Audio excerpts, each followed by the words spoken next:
You hear it? I don't hear it. Your phone might be too close. It's coming out of my phone.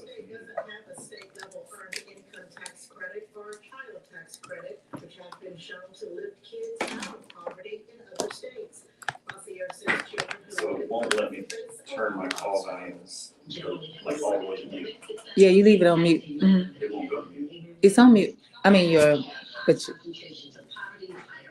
microphone is on mute. Your call volume won't go down. Uh-huh. That's fine. I think you're fine.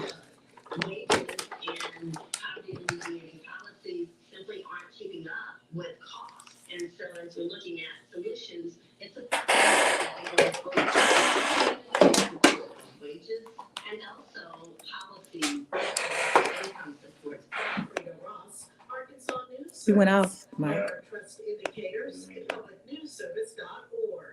Support for KABF 88.3 FM comes from listeners and community partners. If you are a business owner or planning an event and would like information on how it can be announced on KABF, contact our office. 551-372-6119. Oh, I hear it now. 501-372-6119. Thank you for listening to KABF 88.3 FM, the voice of the people. This is Izzy, host of Benton's Radio.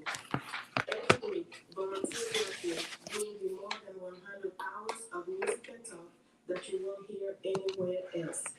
The generosity of listeners like you has helped KBS get on the air since 1980, and we appreciate your support. But we can do it now, and can help us to continue bringing to Arkansas diverse voices, diverse music, diverse cultures from the community. Call us now at 501-483-0088 or visit us at www.kabef.org to support community radio. Thank you for your support. Hi, I'm Dr. Nia Hurd-Garris with today's tip for kids from the American Academy of Pediatrics. As parents, we want our children to grow up healthy and strong. That means helping teens take responsibility for their health as they become young adults. One way to do that is to make sure they have one-on-one time with their pediatrician. That helps them become comfortable talking about any health issue with their doctors and with you. So make sure to give your teen a voice. It's good for their health. For more on teen health, visit Healthy Children Network.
Mm.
Also, you can call 501-372-6119. You can give your pledge or donation to our program director, Charles Ray. You can also call in to one of your favorite shows at 501-433-0088, and you can get your pledge or donation online. You can also send a testimonial to 2101 South Main Street here in Little Rock, 72206, or you can just stop by the station and give your pledge or donation in person. And as always, if you come by the station, we'll make sure you don't leave empty-handed. Also, if you are an entrepreneur, you have a business, or you just want to get information out that to the community, or you have some comments about something for the community, we offer Buy a Watt, $150 for 20 60-second spots. That's 20 minutes of airtime for $150. As they used to say, you can't beat that with a stick. You can get that information out to the people who you're trying to reach. And not only here in Central Arkansas, but through our streaming platforms and our social media, you can reach the world. Yeah. So there's a great opportunity. And during this month, a pledge drive, there are going to be a lot of different premiums, a lot of different offers that we will be announcing through our different shows and different hosts. And yes, so I'm going to be out for a couple of weeks. Tomorrow I leave for Belgium. I'll be in Brussels for some meetings for a while. So I'm not so worried about getting out the country. I am concerned about trying to get back in. That's my biggest concern. But it'd be great once I get back to just to tell all of you about some of the things that we did, some of the things we're working on, and some of the things we're trying to change. We also have a guest in the house. I'm gonna let him introduce himself. Who are you? Hi, everybody. My name is Mike Orndoff. Thank you, Denise. Thank you, Tony. Thank y'all for having me. I can barely. Can you hear him? Oh, you don't have your headphones on. I could barely hear you, Mike. So I want to make sure. Okay. It shouldn't be number 4. I got all the mutes open. We just want to make sure that you all can hear every word that's about to be said in this space. Hotep is already on Facebook. I see you, Hotep, wishing all of us life, prosperity, and health. This is Community Voices, where we center Blackness in the context of the human story. We also always like to get started with a song and the EJI tidbit that grounds our conversation. And so for those of you, again, who have watched the Lorex, it was my first time. I've watched it now about 3 times, but it was my first time watching it over the weekend. And this song is there. How bad can it be when we talk about one of the characters who is what I feel like, this is my interpretation, he has fallen prey to the capitalistic system. And so he's thinking that all of the things that he's doing are good because he's just simply following the laws of nature. I mean, hey, the survival of the fittest. Hey, it's all about you making sure that you can do your thing while I do mine.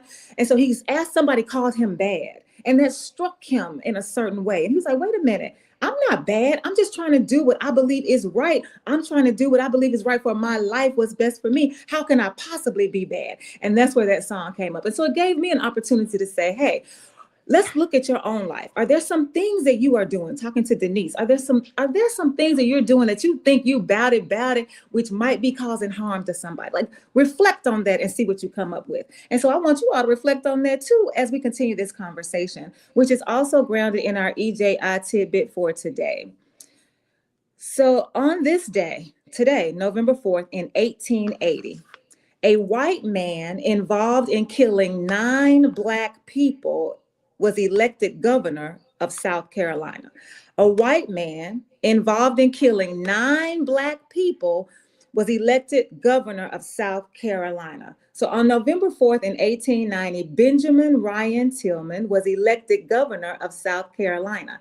An outspoken white supremacist, Mr. Tillman's identity as a politician was based on racial hierarchy, a deep commitment to blocking any educational opportunity for Black people, and advocating for violence against Black voters. And we're talking about what he was doing in 1890, what his platform is, and we see that happening even now. So those of you who continue continue to ask the question, like, why do you keep bringing up these tidbits from a long time ago? Because we are still experiencing, especially as Black folks, many of these things. When you talk about suppression of the vote, when you talk about inadequate education, when you talk about voting people into office who have no business being there, this is what's happening now as well as in 1890. So our conversation is going to be rooted in both of those things as we as we let it play through just going with the flow, because that's what we do here, going with the flow. And you also help with the flow. And you can call in at 501-433-0088. The phone lines are already open at 501-433-0088. Toney, do you have anything to say about that before I go to Mike? No. Okay. And so, Mike, I want to put you on next. But first, let me just say a couple of things. I need to say this because last week we had a little bit of a misunderstanding. So, Mike, you and I have a personal relationship. Outside of this studio, we have a personal relationship. We are neighbors, for real neighbors. We share an alley. I text you. If I need a recommendation about something, I text you. You text me back. So we have that conversation. But today, this is not a personal conversation between the two of us. Yes, I am going to be asking you questions as you are looking at me, but your answers should be for the listeners. So I may very well ask a question that I already know the answer to because the two of us are engaged in that way, but the people who are listening might not know. So just remember that this is a global streaming platform, and everything that you say is being heard worldwide. So that's who you're talking to. You're talking to the world, not just to me, okay? And make sure you look into your camera, because the audience that is on Facebook, the audience that's listening to you through a streaming platform, they're looking at you. If you're looking at me, they see the bottom of your white eyes, the white part of your eyes. Okay, so before I get started asking questions, I just want to give you an opportunity, Mike, to just talk to us. Tell us whatever you want us to know, whatever's on your mind, whatever you think we need to know about you. Just take it. Have it. Yes, ma'am. Yes, ma'am. Well, again, my name is Mike Orndoff. I'm a home builder. I've recently leaned into doing a little bit of commercial construction over the last few years. We've developed Petaway Square and then the Parkside Apartments. It's home to pretty close to 20 different businesses, small businesses. We also house another 30 plus individuals through our rental inventory, et cetera. So just a multifaceted real estate company between home building, commercial construction, and then long-term real estate investments that are made. My wife and I, we live in Petaway. We're raising 2 kids. My daughter is almost 5 and my son is 7. My wife she works at UAMS. She's faculty in the College of Public Health. And we've lived here for about 11 years. We've been neighbors with you for years, for sure. We've got, we don't have any pets outside of the chickens. We have. Oh yes. Is that better? Oh, yes.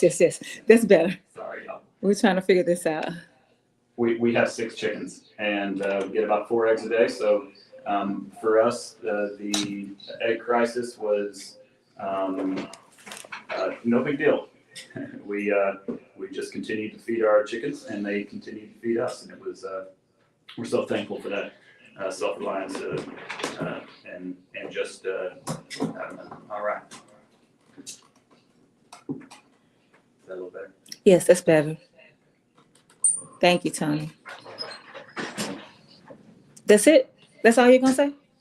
I'm just making sure now. Yeah.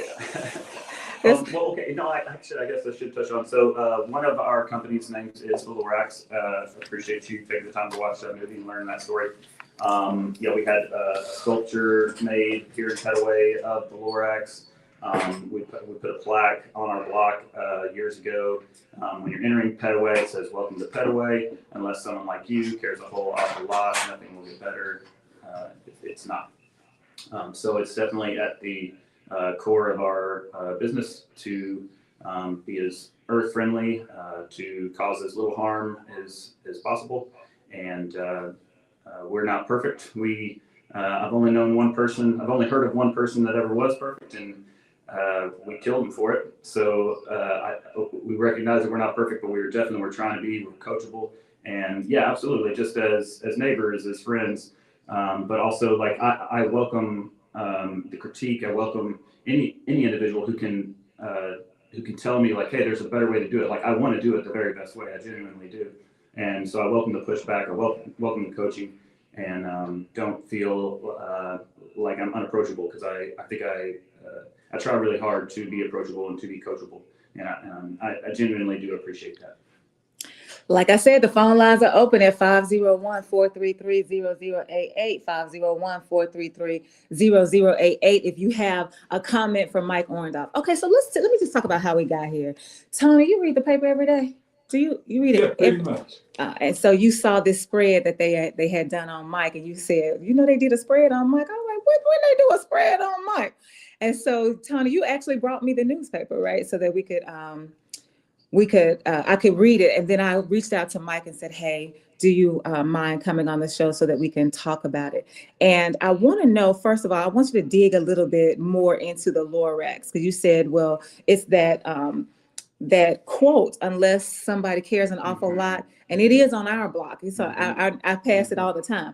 So it's engraved in stone on our block. And tell us again where the Lorax, because you can go see the Lorax. The Lorax sculpture it's on the corner of 24th and Rock. We didn't kill a tree to carve it. The tree was already dead, but we took probably close to 80 or 100-year-old oak stump, and we had the Lorax carved into it. So it's a good art feature. And the word unless is carved in just below it. And so you really take this movie seriously. You really take it seriously. And I want to ask you, well, I guess we need to talk a little bit about what happens in the movies, because for those of you who haven't watched it, we need to offer some context. So in the movie, The Lorax, there is this young girl who her neighbor is a young man who's just infatuated with her. He makes up reasons to find his way into her home by letting things fall into her backyard so that she can open the door and they can spend some time together. And as they are having a conversation, he realizes that the one thing that she has the most desire for in the world is to see a real tree, because they're living in a manufactured community where nothing is real. There aren't any trees. There's not fresh air. Like, none of that is happening. And so she said, she's an artist, a wonderful artist. So she has drawn these trees on in her home. And she says, I want to have a tree. That's what I want more than anything else. And so, of course, the young man is like, oh, well, what would you do if you got the tree? She was like, I'll probably marry that man on the spot. So now he's on a journey because he's going to find his tree for this woman, this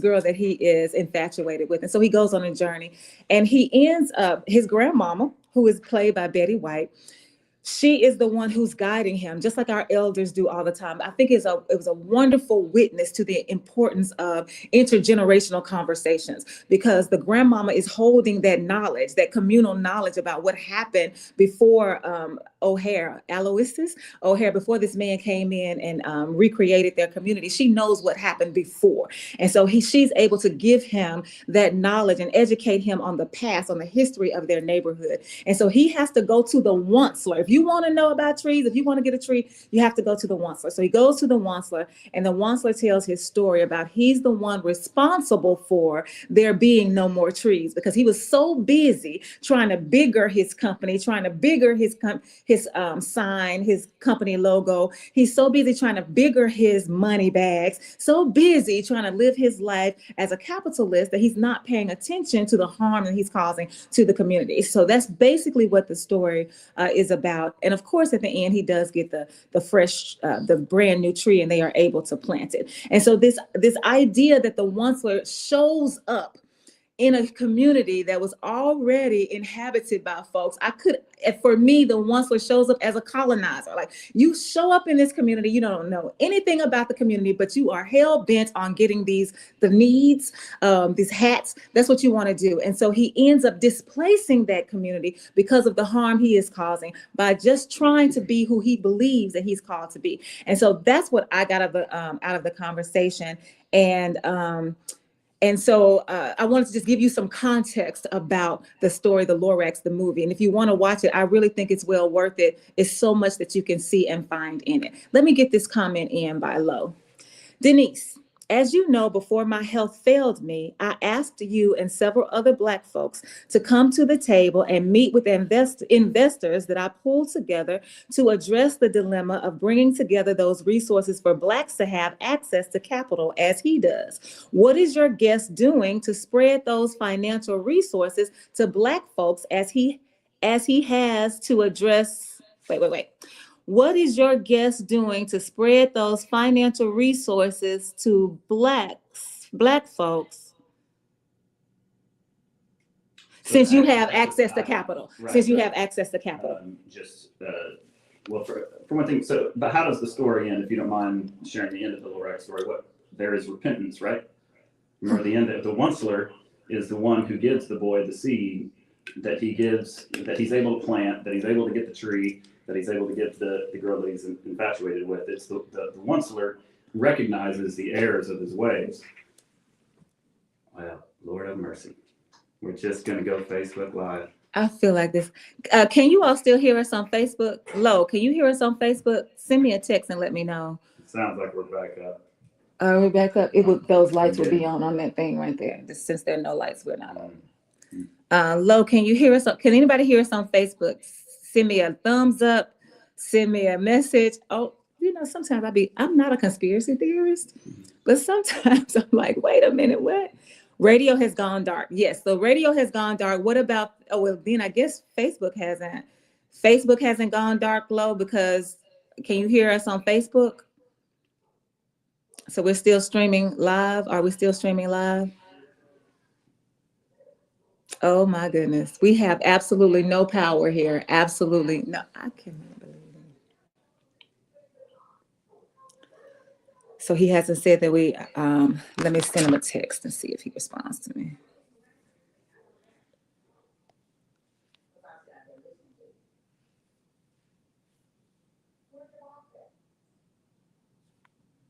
Okay, he can hear us on Facebook. Okay, he can hear us on Facebook. So I guess we should keep going on Facebook. Yeah, the whole block since there are people. I just got a text from Petaway Coffee. Their power's out. Oh, the whole blocks. Okay, so we are experiencing technical difficulty here at KABF 88.3 FM. But guess what? It is not our fault this time. It is not our fault. We have received a message. Mike got a message from Petaway Coffee saying that the entire block has lost power. The entire block has lost power. But since you can still hear us on Facebook, we're going to continue to go because we can record. We are being recorded. This is being recorded. We'll be able to send it out to people who can then share it with your networks, even through text messaging. And so we're going to keep talking. And so, Mike, you were talking about the repentance of the Onceler. Yeah, it's at the end of, I have this, the quote underneath Welcome to Petaway is, unless someone like you cares a whole awful lot. Well, it's the Onceler who I'm quoting there. And he's recognizing the errors of his way. Sadly, it wasn't until after the entire community was deforested, all of the fish had gone away, all of the birds had gone away, all of the bears. But it was him who encourages the boy, who gives him the seed and challenges him that unless someone like you cares a whole awful lot, nothing will get better. It's not. So it's on each of us individually to take on that challenge. It's just a good story. It's a challenging story. It's hard to live up to. There are a lot of children's stories that have really challenged me, especially having kids, just reading those books to them night after night. Just recognizing how simple it is, but at the same time, like how hard it is. We become adults, and what is black and white as a child turns into really gray and complicated as we get older. But as Mr. Lowe, concerning some of the accesses to capital, we're very active in sharing resources. So we just put some houses. We just built some houses in the Hanger Hill neighborhood. We've got 10 homes going up. 3 of them specifically are going to be the target market is for individuals who are you could work at Kroger and make $60 an hour, and you would still be able to afford these 2-bedroom, 1-bath new construction houses, energy efficient, et cetera. So when we went to the community first, we shared flyers door by door and let them know that these homes are going to be coming on the market. And then on that flyer, letting them know like what the price point was going to be on those, we can't estimate to the penny what their payment is going to be, but we can give them a ballpark figure of what their payment would be. So we share that information, and then we also share resources for where to get a loan. So there are multiple banks that actually offer favorable financing in neighborhoods like Petaway, neighborhoods like Hanger Hill or East End, South End, Dunbar, etc. So these are neighborhoods that are they qualify for CRE credits. So banks tend to offer favorable financing, and so that would include like zero money down financing, no PMI financing. There's a loan through Southern Bank Corp that's actually 2% off. So whatever the negotiated sales price is on that home, you're actually going to get 2% off.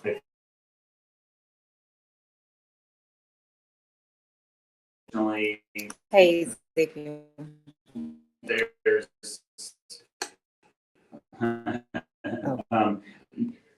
also there's in these neighborhoods there's an $8,000 grant. I'm sorry for I'm forgetting which bank it is. I've got the information. If you guys want to reach out to me personally, I'll get you the information. But there's an $8,000 grant for anybody who will buy a home in these neglected neighborhoods. There's also, I think there's a $9,000 grant if you're a police officer, if you're a firefighter, and you're willing to live in a neighborhood like Petaway or Hanger Hill, East End, Dunbar, Central, South End. So $8,000 credit for anybody, $9,000 for firefighter, first responders, police officers. Also, the city offers a $5,000 grant if you're a city servant, if you're a public servant in any way and you work in the city, they offer a $5,000 grant to live in the city. That's not actually even economic demographic specific, but so we do what we can to share the resources and opportunities that there are for gaining financing, because for sure that is, I mean, even for me, so I started building homes at 27, but I didn't get my first loan from a bank to build a house until I may have been like 32 or something like that. I'll have to go back and look, but it was years before banks would actually give me a loan to build a house, and that is a huge barrier of entry.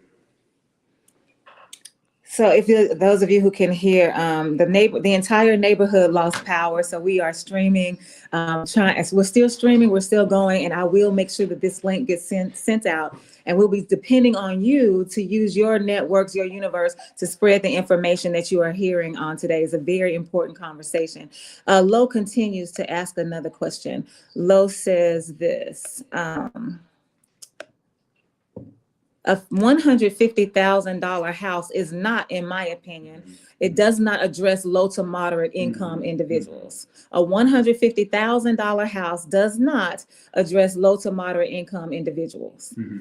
Well, there are $120,000 houses and $125,000, and when you on a 30-year mortgage, you're going to get, for one, this is for individuals who can, if you work at Kroger, which is a walkable distance away from these homes, and make $60 an hour, you would qualify for a mortgage to get one of these homes at $120,000 or $125,000. There aren't a whole lot more strings left to pull.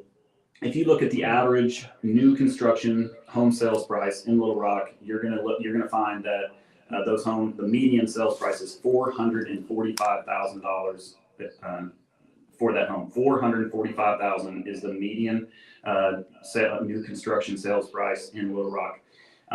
So we did what we could to get the price down there so that just about anybody can afford to buy these homes, but there's just not that much meat on the bone. I use this example a lot. We built some homes for Jericho Way years back. These were duplexes. These were so they were just 400 square foot, one bedroom, one bath units. They had kitchens, full kitchen, washer, dryer, etc. But it was 2 units built on one lot. Now the city donated that land to Jericho Way to build these affordable units on there. My company built these units pro bono. We went to the vendors. We asked for discounted rates. We went to our laborers. We asked for discounted rates. And then the financing was also given to Jericho Way to be used for building affordable homes. And this was pre-COVID pricing, so keep in mind, okay, like this is something that we couldn't do again today. Everything has gone up. I'm just gonna say like 50%, 40%, somewhere in there. But even then, it was $140 per square foot to build new construction. When you get the land for free, when you get the financing for free, when you get the contractor to do it for free, when you get discounted rates from the vendors, from the subcontractors, and it's still $140 per square foot to build new construction. And we weren't like, these aren't 10-foot ceilings with, pendant lights and, very expensive exteriors on them. These are nice, aesthetically pleasing homes, but they were generally just builder grade finishes, and they're still $140 per square foot. So like, there's just not enough meat on the bone to get a new construction house built and compete with the 80-year-old house that might be in the neighborhood that might sell for $60,000. Like new construction new is always going to have a hard time competing with used. But I hear what you're saying. We tried our best. We're getting there. I think there's still some. There's an opportunity on the one-bedroom side. We've got a particular project where we took one lot and we've divided it into 4 lots. We're going to build one-bedroom houses on there. We won't offer off-street parking, so we'll be able to reduce some of the construction-related costs on that too. And the goal on those projects, and I genuinely think I can get there, is to sell those 4 homes for under $100,000.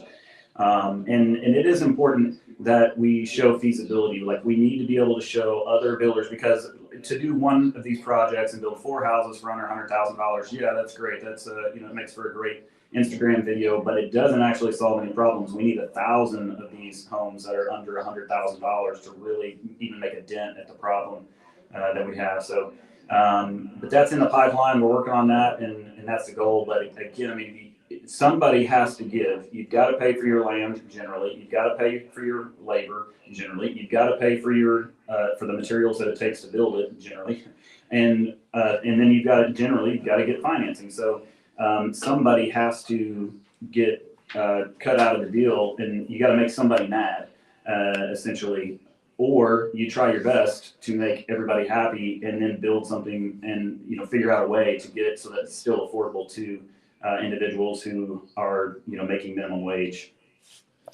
So let me just make sure that I'm clear. So the houses that you're building on Hanger Hill, in Hanger Hill, those are between 120 and 125,000. Well, there's 2 of them that'll be about 120,000, and another one will be marketed for 125,000. Again, so that's marketed for. That's an asking price. That means that there's room in there for negotiations.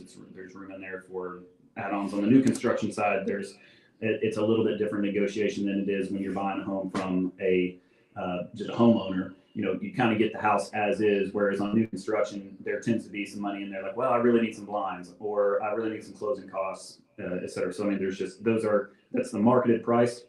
Somebody came in and they're just like, well, I want to buy it as is. I don't want anything. And they offer you $123,000 or something like that. You know what I mean? So that's the marketed price, $120,000 for the two-bedroom townhomes, and then $125,000 for the single family 2-bedroom 1-bath house. Okay, this is Lo asking another question. How does that attract families? 1 bedroom, at most 2 and 3 bedrooms are the appropriate structures. Sure, we've got a lot of 3-bedroom houses out there. I don't think that you need one more builder in Little Rock or Arkansas to build you more 3-bedroom houses. The 3, that's just about all we built for 70 years are 3-bedroom houses. We're really missing the entry-level houses. We need the first-time home buyer average age was 26 years old in the 1960s. It's now 39.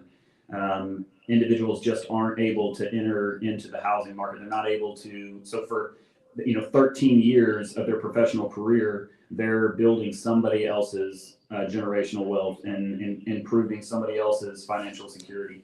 So it's just important that we spend way more time building more 1-bedroom houses, more 2-bedroom houses, and get people into starter homes at a much younger age so that they can start building that generational wealth and financial security for themselves, start taking advantage of the appreciation that comes with home ownership, so that when they do start a family and need a 3-bedroom house, they have that equity that they're able to use towards that more expensive. Because the bigger the home gets, the more expensive it's going to cost. And so this is good entry level house. But yeah, this is not the solution for people who need a 3-bedroom or 4-bedroom house. This is a solution for people who need a starter home. And for example, like, I mean, the first home I ever lived in was a trailer, but after that, the first home I ever built for myself was a 2-bedroom, 1-bath house. When I met my wife, when we were dating, her first home was a 2-bedroom, 1-bath house. So this does fill a need. But I don't disagree. This doesn't help people with large families, but that's just not the target market. Okay, so let me, I got a lot. So let me just go back to the Onceler. You said that he was repentant and he was the one who issued the charge to Ted. That's his name, Ted Wiggins, and that's the character. But the Onceler did not tell his own story. He was not upfront about all the harm that he had caused on his own. If Ted had not found his way to the Onceler was not telling the story. The Onceler was not out there saying, hey, I made a mistake. He was not owning up to that. So if Ted had not gone, he would not have shared. And so I don't want to give him a pass for that because he had to be asked, he had to be called out for what he had done before he actually shared the information. But when you say things like a person who, if you work at Kroger, you can allow you to get this house. And right now we're talking about the ones in Hanger Hill that are 120, 125,000. Are you familiar with Alice? ALICE, Alice? No, ma'am. Is this an individual or? Okay. Alice is an acronym that stands for Asset Limited, Income Constrained, Employed. And so what it's drawing attention to are those people who they earn enough to be above the federal poverty level, but they do not earn enough money to keep up with the cost of living in the counties in which they live. And so in Arkansas, 28% of Arkansans can be classified as Alice. And so they are not able, so if they're going to do a budget, you can't just say, okay, well, if you work at Kroger, you'll be able to do this, because the money that they're making doesn't work like that. Like working at Kroger is not going to allow you to buy the $125,000 dollar home. Like, that's just not how it works for at least 28% of the people that live in the state of Arkansas. It's about 16% of the people who live in Pulaski County, which is where we live. And the people who are the most of the people, 75% of the people who are on Alice are Black. And the largest population, the largest household type are women who are with children. Those are the largest categories of people who find themselves as Alice. And so when you talk about, you kind of make it sound like how easy it is. And I think it is easy from your perspective, but I know it's not easy from other people. And so when I read your story, it's particularly the story that's in the high profile section D, y'all. This was published on Sunday, October 12th, 2025. The high profile section of the Arkansas Democrat Gazette is section D. So as I was reading, you talked about how you used to be in the Air Force. And one of the reasons that you chose the Air Force is because it gave the biggest signing bonus. You get $4,000.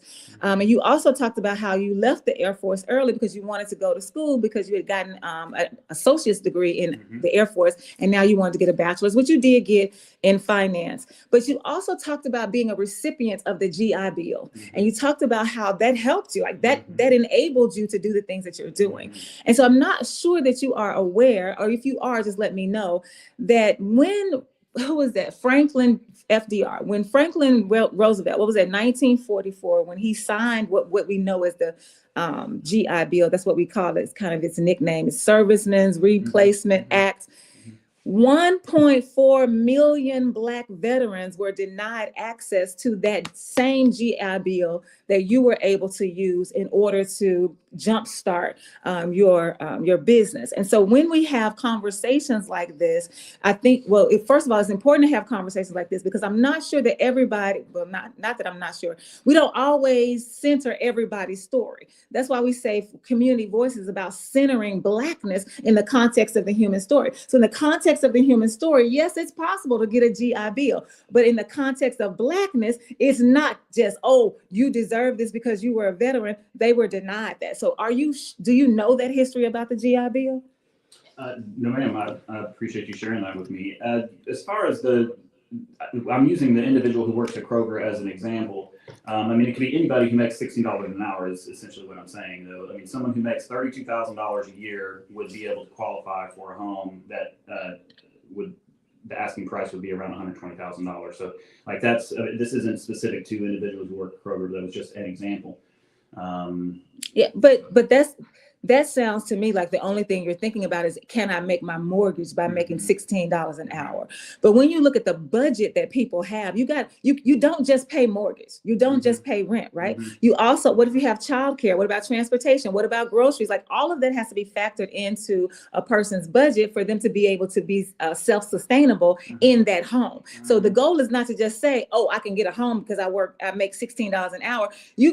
What about the rest of the debts that come every month, right? Your utilities, your phone, your internet, all of that has to be factored in. And so someone that's because what we know about the United States of America is that no one in the country of the United States, no one who is making minimum wage can afford a 2-bedroom apartment. That's just the facts. And so it's interesting to hear you talk, if you have this job, you can just do it. And so that's why it's important to have conversations across lines of difference so we can bring in everybody's story, because everybody cannot do that, even if you do just work at Kroger making $16 an hour. Yeah, and there's a couple things I want to hit on. The first one is about about what we're talking about, somebody making $16 an hour. I think people don't understand when they talk about poverty. There's a bottom level of poverty and there's a high level of poverty. So when you start talking about that, and I think it affects not just that person making $16 an hour, it affects that person making $80,000 a year, because the top end of poverty is a family of 4 making $98,000 a year. So I think the whole key when it comes to how you're trying to find affordable housing is that not only do you have to increase the living wage, but you also have to make sure that there are avenues for people to make sure that if they want to be a homeowner, that there's some things you can do to help those people. And so I'm a veteran too. And so we talked about the GI Bill. There are many iterations of this GI Bill. And yes, in the beginning, so many Black people were denied. But that GI Bill is not the GI Bill of today. So the GI Bill of today, is more open to those who can get to certain places, those who can receive certain things. I do understand that the GI Bill that Franklin Roosevelt created denied Black servicemen for so many years the opportunity to, because we understand that part of the GI Bill helped create the white middle class. And that GI Bill, it was wrong in how it was used and how it was distributed. But now that GI Bill that we have now it's not the same thing. But that's not my point. My point is that, Mike, in this article that I read, you give the GI Bill credit for allowing you to jumpstart, right? And so the point is, for the 1.4 million Black veterans who were denied the GI Bill, they were also denied the opportunity to begin to build their own wealth. That is my point. And so he was able to benefit from that. And so that's the same system that we're living in now, that the system will privilege some people over others. I'm not just talking about a specific iteration of the GI Bill. I'm talking about how Blacks we have constantly been denied the opportunity to access the systems that would allow us to be self-sustainable. And so that GI Bill, imagine if 1.4 million people had received it. Imagine what their legacy would be to their children. But they didn't, and now we are still trying to play catch up. Even if you say I can get the GI Bill now, that does not erase the fact that we have 1.4 million people, we're behind the curveball. It doesn't change that fact. So that's the point that I'm trying to make. Here's hello, he has a comment. Not only education, but the GI Bill also carries housing funds for veterans. Yeah, it was about, yes, absolutely. Not only education, but the GI Bill also carries housing funds for veterans. I want to give us some more facts, some more numbers about Alice. Again, 28% of Arkansans, 16% of Pulaski County Arkansans can be classified as Alice. Alice meaning asset limited, income constrained, and employed. So these are people who go to work all the time, every day, but the amount of money that they make is above the federal poverty level, but it is below the amount of money needed for the cost of living, even in Pulaski County. And so when you look at the budget that the people on Alice are having to take into account, that includes housing and most of the time childcare, food, transportation, healthcare, technology, and taxes. The amount of money that they need from a job is at least $21.43 an hour, at least, to be able to make their budget, which includes housing. And so when you say $16 an hour, a person who's Alice cannot do that. And so you said, well, for those people who can who can get this loan, what do those people look like to you? Are you creating, do you feel like you're being as diverse as possible in the community? Because most of our neighbors who can be classified as Alice would not be able to afford those homes that you are building. So it's illegal for me to even try and target any specific markets outside of, I'm just going after, anybody who wants to, if you just want a house hack, if you're a young professional and you make $50 an hour and you want to buy a new construction house, I can't discriminate against that individual. So the point of what I'm trying to do is just trying to increase home ownership by making these homes more attainable to everybody. Just one small part of the solution, but this is a very important one. I think home ownership is it's as we will all agree, we all noted today, home ownership is an important part for building generational wealth. And the sooner that we can start doing that today, the better it is for the people in the future, for their kids, etc. And we can recognize this isn't just a problem for little people in Little Rock. This is a problem across the United States. We're failing our young generation in providing housing that they can afford. Essentially, we have a pipeline right now that if you can move out of your parents' house, which for a lot of Americans right now, they can't even afford to move out of their parents' house. But if you can, you're going to go into a 160 unit real estate owned apartment complex, and you get to live there until you're 39. And then once you've developed your professional career well enough, then now you can afford to buy a home, but you have to buy a home in a 3-bedroom, 2-bath, ranch style house. It's on the edge of town, and you got to drive 30 minutes, 45 minutes into town to get to work. That is the pipeline of homeownership for America. So what we're trying to do downtown is create an economically diverse community that provides opportunity for individuals that are soon moving out of their parents' house. Maybe they can live in an accessory dwelling unit. I think we may have talked about that the last time, the importance of having your backyard drain flats, your backyard, accessory dwelling unit. So you have an apartment in your backyard, and we've built 6 of those in the community. I've seen other neighbors build a couple. They're an important part of the pie. In many cases, our neighbors, they have their young adult children and living in their backyard. But after that, we have 1-bedroom, 1-bath houses that we build. That is that first step of home ownership. And then you have your typical 3-bedroom, 2-bath. And then we've also have something closer to forever homes, et cetera. And we have the rehabilitation center, / old folks home in our community. And we have the homeless shelter in our house.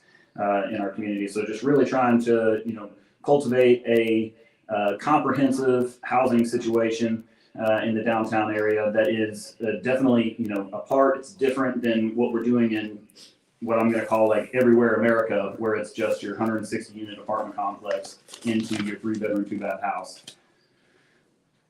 Tony, did you want to say something? Okay. So I also read an article that you wrote, an article that was about you. It was in the Daily Record. And this was back in 2022. Yeah, January 17th through 23rd in 2022.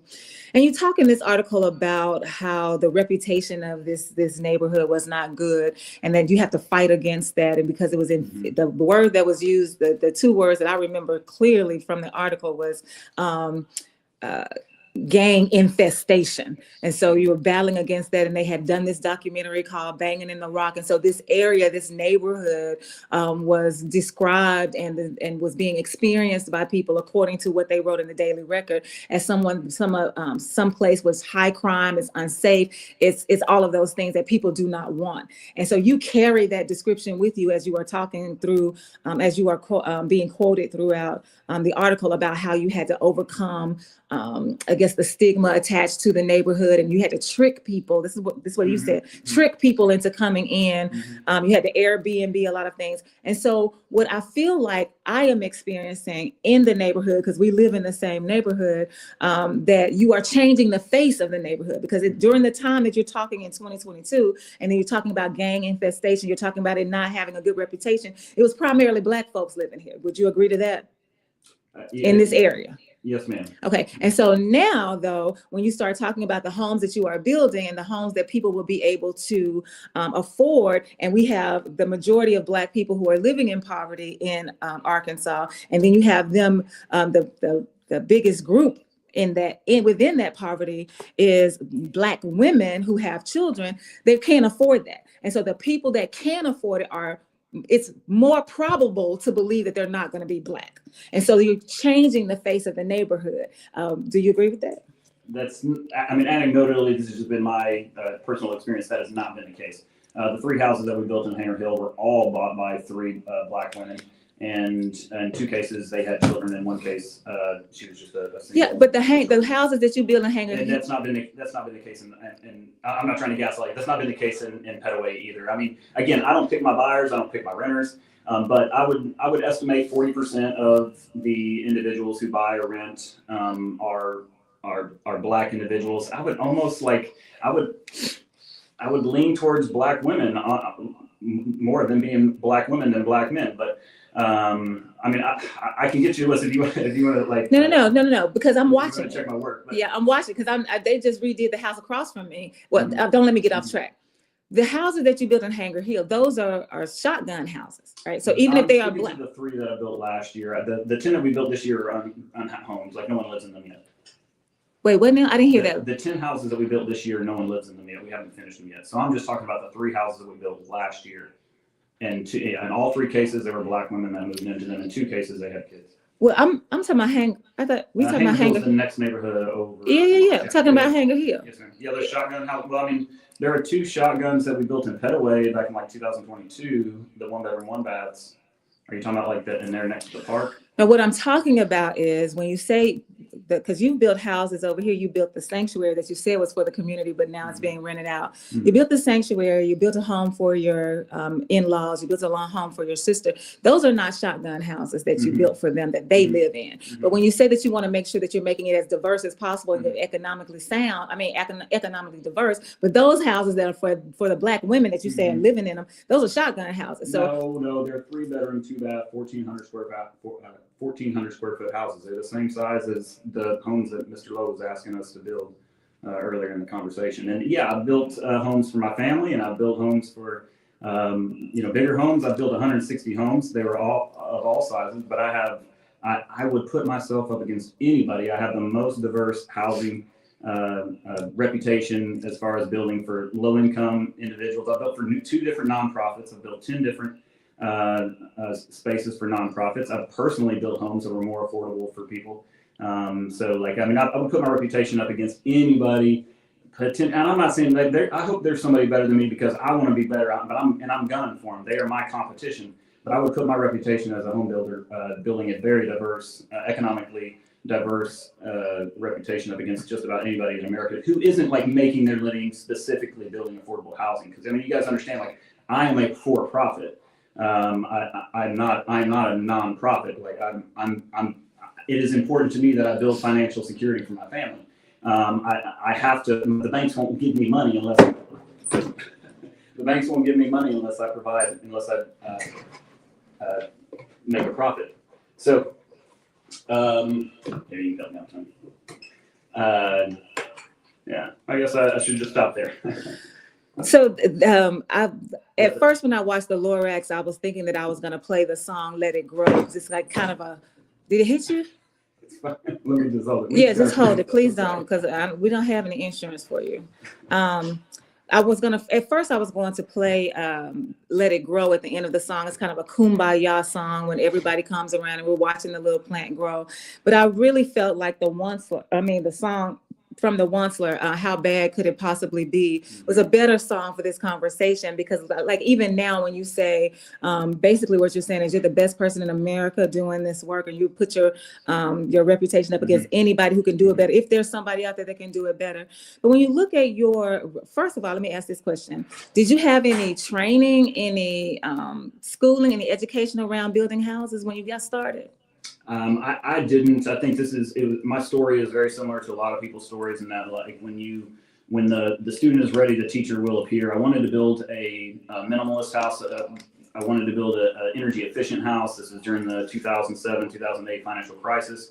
And I started just asking those questions, and the universe brought two individuals into my life that were both home builders. They kind of walked me through the process. So I went and pulled a permit for myself from the city. Which any individual out there, you can do that. You can go and pull a permit to build your house. You don't have to be a contractor to do that. I'm glad to share a list, step-by-step process with anybody listening today, and a list of subs that you can call. It's really simple, maybe 2 or 3 pages. And then you can go out there and build your own house, and that's how I did it. But I didn't technically, I didn't go to school for this. I just asked around, and 2 individuals who've done it before presented themselves, and I made a lot of mistakes, but here we are 15 years later. And according to this article, it's also fair to say that you didn't have any business on the commercial side of things either before you started putting up these commercial properties right here on 21st? Correct. Yep. I lack mentorship on the commercial side, and I made a lot of mistakes, but that's how we learn. Yeah. And so for you to say, anybody, my story is like anybody, pretty much anybody, like I just, when I was a student, I wanted to learn. And so somebody came to teach me. That is not the story for many people, because there are especially for Black folks. Now, what might be the true story for Black people is that many of us grew up in a home where we were taught or told or warned and cautioned about the fact that you got to be better than the best for the system to even consider you mediocre. So for us to go up to somebody, especially when you start talking about money, and say, oh, I want a loan to build a house. I have no education around it. I have no training in it. I have no experience in it, but I'm just getting ready to start building up a community around here. And now I have no experience about commercial properties, but I'm getting ready to build a whole commercial area in a neighborhood. That's just not everybody's story. So again, the conversation is about, one of the things that this president does not want us to talk about is diversity. And diversity is what we need, because somebody in the room has to be able to say, wait a minute. Let's think about this experience. Let's think about this person's livelihood. Let's think about something beyond what's happening in our echo chamber. So it definitely would not be everybody's story to say, I didn't have any experience and they allowed me to build up a whole community, including businesses. Well, what I mean by that is that I'm not the first person to say that when the student is ready, the teacher will appear. I mean, that's just an old saying. That was true to my story. I do hope that for everybody that would be their story, that when the time is right, that the universe will bring the right people into their lives. And maybe this conversation is that first step for people to be able to take that next step into home ownership, and I hope that it is.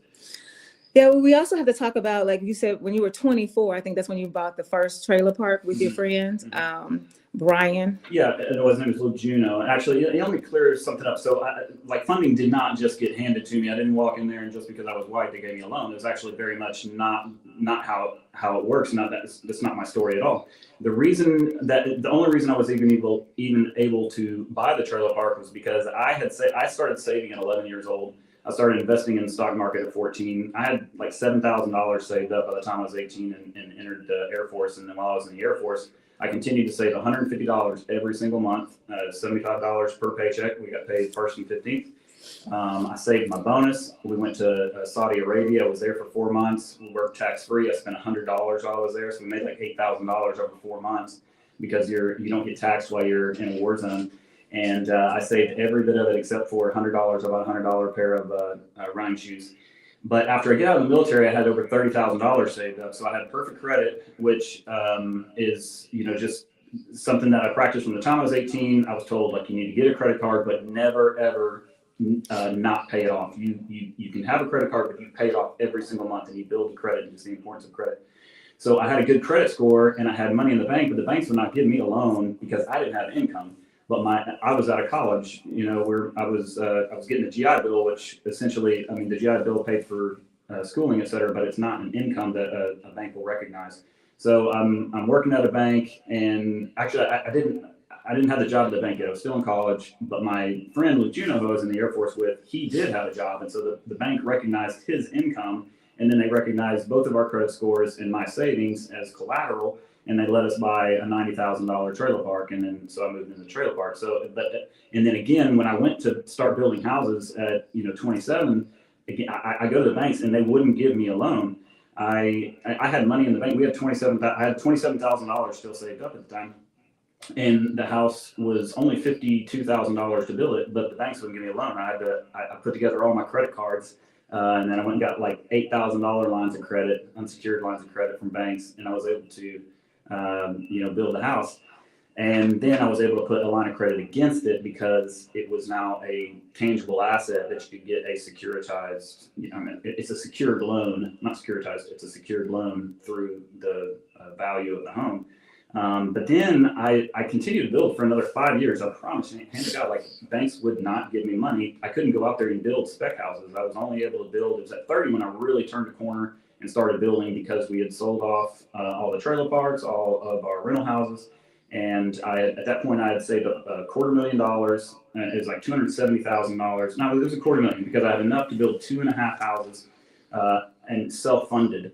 And then by the time I finished the first 2 houses, but I had not closed on them. And it wasn't until I closed on the first house that I was able to finish the third, but I already had a buyer for the third. So things just started, the dominoes started falling for there. But it was still another couple of years before, it was literally another 2 years before the banks would start giving me money, because it didn't have anything to do with how much money I had saved up. It didn't have to do with my credit score. It had to do with how much income I was making. And at that time, my income was $11,000 one year and $16,000 the other. So they wanted 2 years of reasonable tax returns before they were going to give me a loan. And sure enough, after about 2 years of legitimately building houses, so it was about the time I was 32, I remember a banker from First Security showed up at the job site, Mr. Barr, I don't know, I'm going to put him on the spot, but Mr. Kevin, he showed us up, and he's like, "Hey, Mike, we'd like to take a look at your books." And that's when things, for sure, once the funding turns loose, that's when things can really start rocking and rolling for an individual, because you're essentially playing not just with your money, but you get to play with others and really, just double down on things that you really believe in. Do you consider yourself privileged? Oh yeah, absolutely. It's so much privilege in the story that you just told. Mm-hmm. When I talk about these people that are Alice, asset limited, income constrained, employed, they don't have room to save. They don't have room to come up with $27,000 just in the bank, regardless of whether or not the bank decided that they weren't going to lend to you because you didn't have an income. The fact that you had $27,000 in the bank, that's not something because you share the story like, all you have to do is just, be good with your credit. All you have to do is just, go ask. All you have to do is just get that's just not reality for everyone. And so if we're going to have, wait a minute. Lo is right here. The point I want to make is that I don't disagree with you, Denise, and 100%. I am privileged. I can tell you stories of how my dad drove over an hour every single day, passing communities that had more inexpensive houses to live in that were closer to his work, but he didn't move our family there because he was worried about the crime and the education. So he lived that much further away from his job, and that was a huge privilege to me. I grew up in a 2-parent family. My dad was really good to my mom. We weren't rich, but we were affluent. We were middle class. There's just so many advantages. I had 5 good men in my life. Such an advantage, such a privilege. So 100%, I don't disagree with that. But I don't want your listeners to think like, well, I wasn't given, like, I don't have any chance in the world. Like, there is opportunity out there. There's always savings to be had, but you have to grind. It's an everyday thing. I'm teaching my kids right now, 5 and 7. When we go into Kroger, you start looking for money. And they do. They find they'll find pennies and nickels and quarters, on and on. They'll find change just laying around in our Kroger. And whenever they save up, so once a month we go to the dollar store and they get to experience what it feels like to buy a toy for themselves from their money. And I just want your listeners to know, like, there is opportunity out there. There is chance out there. It takes grit. It takes being scrappy. It's not easy. I will admit that it was easier for me than a lot of people out there, and I wish it weren't that way, but I want everyone to believe in themselves and believe in the opportunity out there. At the end of the day, the biggest privilege any of us ever had is that we weren't born 900 miles away, because it would have been a way different story for any of us if we were living 900 miles away in Mexico. We have an incredible opportunity here in the United States with all the things that need to be fixed. I'm 100% on board and support and in alliance with you on fixing these injustices. But don't forget the incredible opportunity that comes with living in America. This is still a really good country to live in. It's a country of opportunity. I could give you story after story of individuals who are doing it in Petaway, like coming from nothing. Like they're coming out of our, not just ours, but out of the market and opening their doors and building a business for themselves. But it's not easy. There's no doubt about that. It takes grit. It takes being scrappy, but it can be done. Yeah, you're touting America, but America is also anti-Black, and I really think that that's the piece that you keep leaving out of the story. But wait a minute, Lo is on here. He has something to say. You are basically gentrifying neighborhoods of color, talking about Black folks. Before you respond, he goes on to say, but you will take their money. You were talking about the Black women that you had built the houses for. And then here he says, if you are white and privileged. Yes, a lot of what you have said today applies if you are white and privileged, because what you say when you say, well, there are other opportunities out there for Black folks, or you didn't say Black folks, for people. You need to know that there are opportunities out there. No one is arguing the fact that there are opportunities out there. What we are saying is that many of us get denied those opportunities based on the color of our skin, and that's a system that we're living in. And many times when we talk to white people, especially when they come on the show, they'll say something like, oh no, there's not a system. Well, of course you don't know that there's a system because you don't operate in it. But for those of us who do, we're not walking around here with our heads hung down saying, oh, I'm Black, poor me, I can't ever do anything. That's not our disposition at all. That's really what you sound like right now, though, Denise. Honestly, everything that you said up until this point, like, I know you can say that to cover yourself right now, but everything. I don't have to cover myself. Wait a minute, hold on. Hold on. I've heard up to this point was you telling me that Black people can't do it, that there is no opportunity for Black people. That's not what I said at all. That's not what I said at all. That is not what's underneath. That's not what underneath, because I don't believe it. And encourage people, like, don't just hear that. Like, I want them to believe in themselves and believe in the opportunity that is out there. I 100% agree with you that there are an incredible amount of injustices out there, and I want to partner with you and ally with those against those injustices. But I don't want anybody to just phone it in and not try or not think that there's any chance for them. So Lo asks, what world is he living in? He's asking about that. Since I let you talk, let me talk. Yes, There's nothing in my life. When you look at the witness of my life, when you listen to the witness of my words, when you watch me move and navigate, that says that Black people have to hang their heads because we can't do. You would not be able to do what you are doing if it were not for Black people. You have built your wealth off of the backs of Black people. So it's no way that you would ever hear me say that Black people should be dejected and despondent because we can't do anything.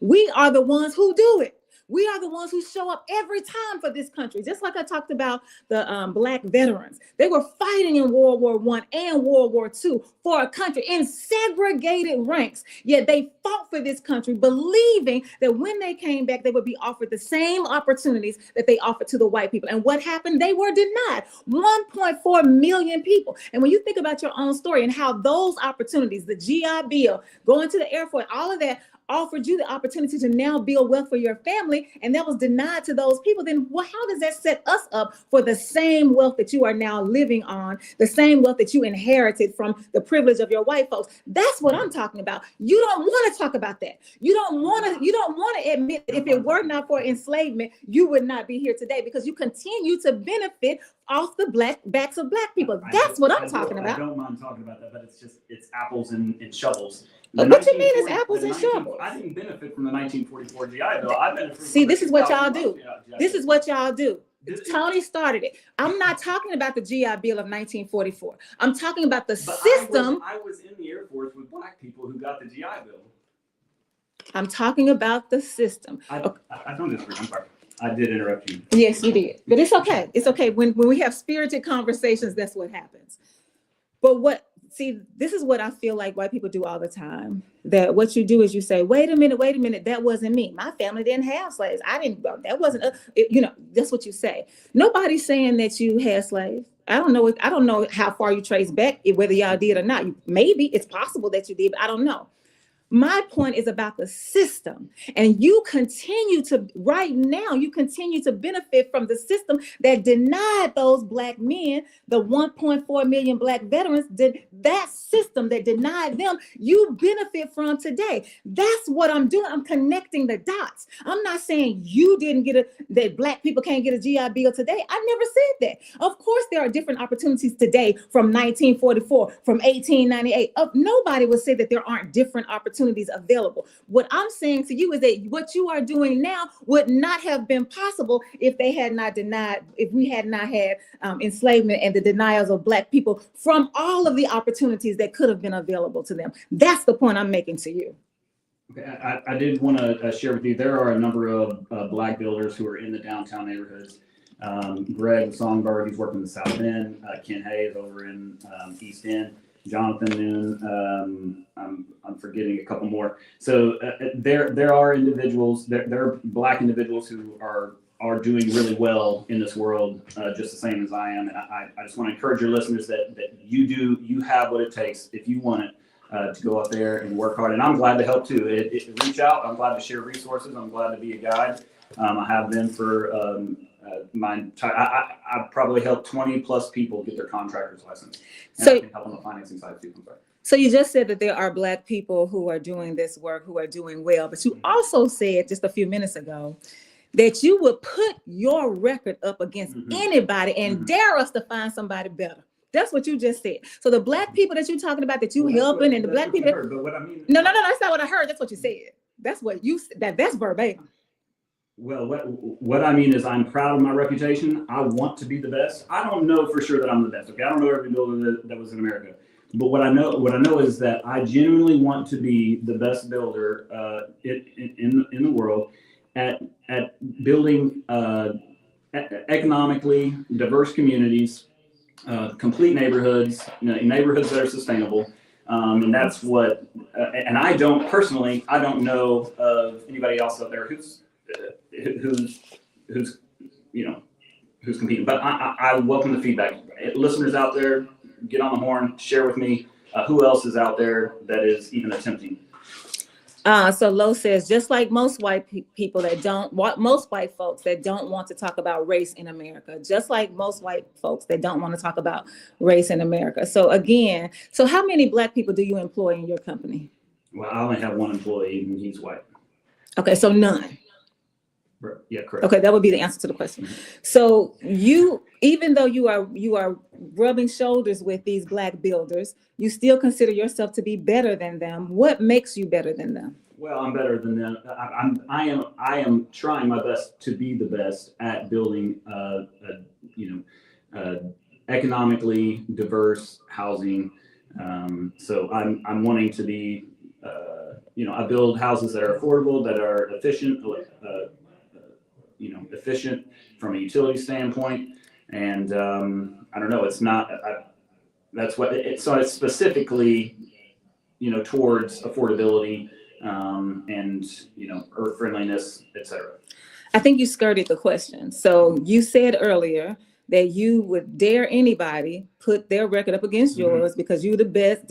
You went to the whole America. So I'm asking. So my question is, what makes you better? That's the only question I asked. What makes you better? You say you better. Do you know another builder out there building 1-bedroom houses? Wait. That's to me. That's not the question you should ask. Do I know? This is what you should ask. Do I know any black people in particular who did not have any experience in what they're doing, did not have any training in what they're doing, that were able to go out and build 1-bedroom houses. No, I don't. Okay. Well, I appreciate you clearing up what you heard me say, because it's not the point. That's not what I was trying to say. What I'm trying to say is I am being intentional in trying to build houses that are affordable to individuals who are trying to attain home ownership and build financial security. Like, I'm being more intentional in trying to build for everybody in that regard. And that's what I mean. Like, if you just look up one new construction, 1-bedroom, 1-bath houses across America, you're not going to find that many builders who are even doing it. Oh, we keep them? You keep going as long as you want. Okay. We can't.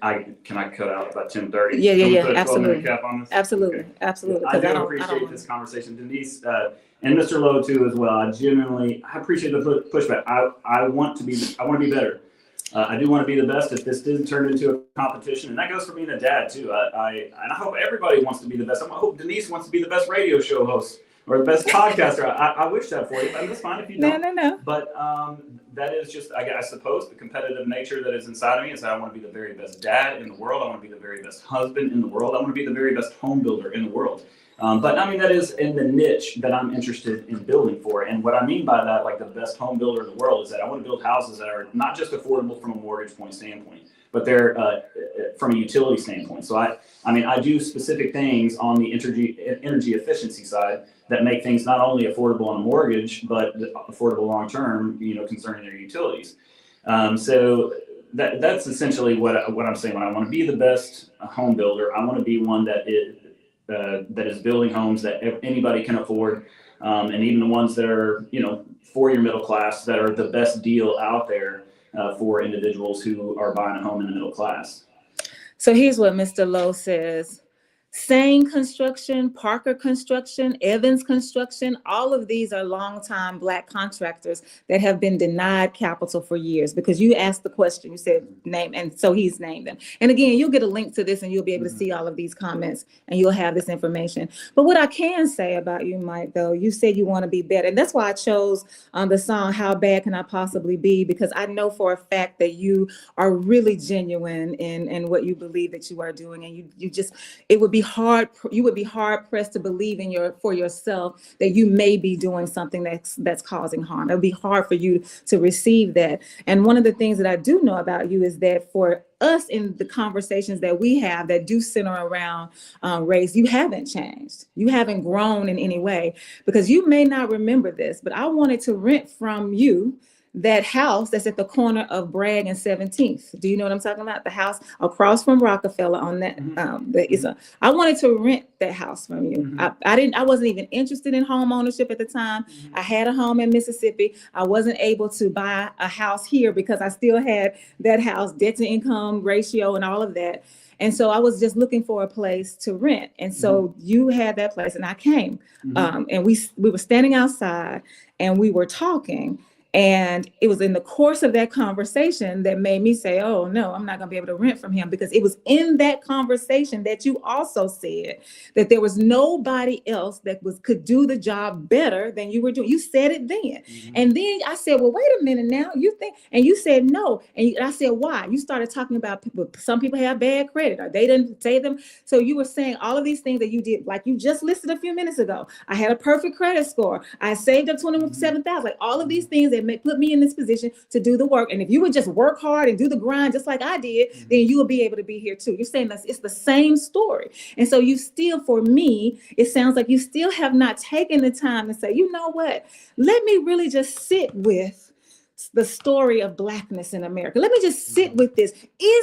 Are there lines that I can connect? Have I been able to benefit in ways that other people haven't? Do I have access to capital that's still being denied to other people? Am I able to, is there a way that I can say, come with me, let me hire you or whatever. Let me teach you, somebody to be your apprentice or whatever, so that they can learn to, like, do you have those moments where you say it's possible, it's just possible that maybe I'm not doing as much good as I think I am, and maybe I might be causing a little harm along the way? That's really why I wanted to use the one slur, because I was going to ask you with which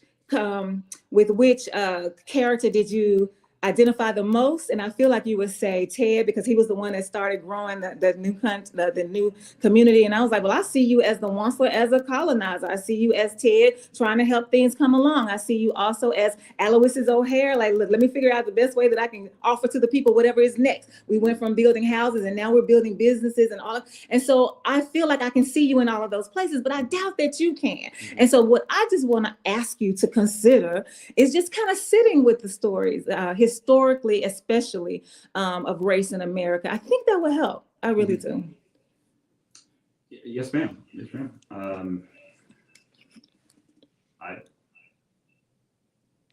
do. I respect what you just said. Have you already done that? You feel like you've already done that? Can you be a little bit more specific on the question? You kind of, my mind was going in so many different places during that conversation, and then it just ended with, I think you should sit with Blackness. So I don't know how to respond. I was just asking you to consider sitting with the story of Blackness in America and seeing how it's possible that you may be not doing as much good as you think. And it's possible that you may even be causing some harm if you would take the time to center somebody else's story. And so I asked you, would you be willing to consider doing that? And I didn't even say, would you be willing to do it? All I said was consider it. So just think about it. Like, maybe you will and maybe you won't, but just think about that. The answer is yes.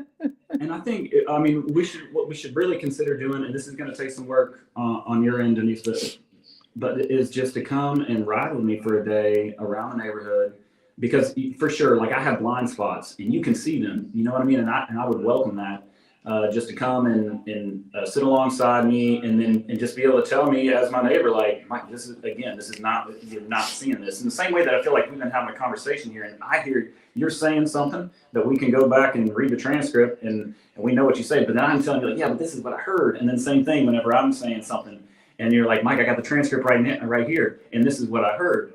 And so I don't know, like, I think like the next step for us really would be for us to just, like, we just need to spend some time together and go through it, and let me know where are my blind spots and the things that I can do differently, because I am very much interested in doing this the right way. I want my kids to be proud of what I do in this world. I don't want to get 30 years away from this project and look back and just live in regret. So. I agree with you, and I say that all the time. This is what I heard. But there are places, the only time that I was quoting you verbatim was when you were saying you were better than the other people. And that's the verbatim. But I absolutely know that there's a difference between what is said and what is heard. I absolutely know that. And so I make space for that, and that's okay. We got about 5 more minutes. And so I want to make sure that you have an opportunity to say, if you want to sign off, the last things that you want to say, you know, if you have any words, whatever that is, before I close us out.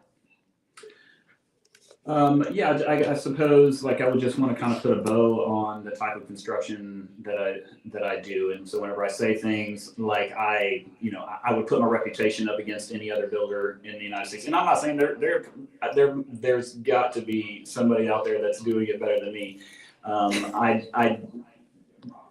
I'm just not aware of them. We are trying our best to build houses that anyone can afford. If you're trying to get into a home, we're trying our best to build homes for them. The most expensive house that I've ever sold was $330,000. And again, it's like 160 plus spaces that we built. The most expensive one was $330,000. And keep in mind that thing that I said earlier, the average median home sales price for new construction in Little Rock is $445,000. And a fun fact on those 2 homes that did sell for $330,000, they actually had an apartment in their backyard. Okay, so like from a for-profit side of things, like, we have been intentional about trying to build houses that anyone can afford, that are more economically diverse for the community, and I'm really proud of that.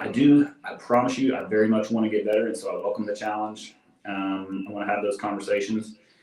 Well, I also know that you didn't. I don't think you sold it, but you listed the sanctuary for like $550,000, and so you sold. See, this is what I'm saying. Like if you had, but wait a minute, but that's not. You didn't even offer that into the conversation when you were talking about the most. So you were offering that for over $500,000, and it did not sell. And I know because my mama wanted to buy it. Like that's why I even looked it up, because my mama loved that space so much that you had said at the beginning that was for the community, but then you made it into a profit for you. So I really feel like it's not as profitable as you. We rent it for $2,500. It's worth $5,000. all I'm talking. The only point that I'm making is that you said it was for the community, and then you turned it into a for-profit. If it was for profit, then I should sell it and just get interest off of the $500,000 because I'll pay better than renting it for $2,500. Like I said, you built. You said you built it for the community. That's what you said to us at the very beginning. I built it for us to do things in, and we did a lot of things in it. We'll do some more things in it in the future, but we've done a lot of things in the community. Our resources have become very spread out. We have kids now. I don't feel bad about deciding that, some things just, we didn't have the time to do everything, but we're trying very hard. We do a lot of things in the community. Okay. Mike, I really appreciate you because you already knew. You already knew that we always end up here. Like you that make me try even harder. I will make it my life mission to be better because of people like you. And I appreciate that. I need the challenge. And thank you. Oh my goodness. Looks like we're about to, now we get ready to go off and then it go to bring the, but again, so just let me say this as we get ready to sign off, because I know you got to go and we got to get ready to get back on the air. But I really am not interested in trying to make you better. What I want to do is just make sure that you're extending your lens so that you can include other stories and other people's lived experiences, because I just think that that's important for all of us to make room for everybody. And I just don't always feel that from you, because I do think that you have a laser focus and that you're trying and you're doing the best that you can with what you know, and that's all you want to do. And I get that. I just feel like there are some things that you're leaving behind in the dust. So I'm just saying you're not good, whatever. I'm not trying to make you better. I'm just hoping that you will expand your knowledge around, especially race relations in America. That's it. Thank you all so much for joining us for Community Voices right here at KABF 88.3 FM. Our guest in the house today, Michael Daniel Orndoff. If you want to learn more about him, again, the high profile section in the Arkansas Democrat Gazette, Section D, from Sunday, October 12th. He's got a whole above the fold, y'all. Look, that's above the fold. That's what everybody wants. We'll see you next time. All right. Bye-bye.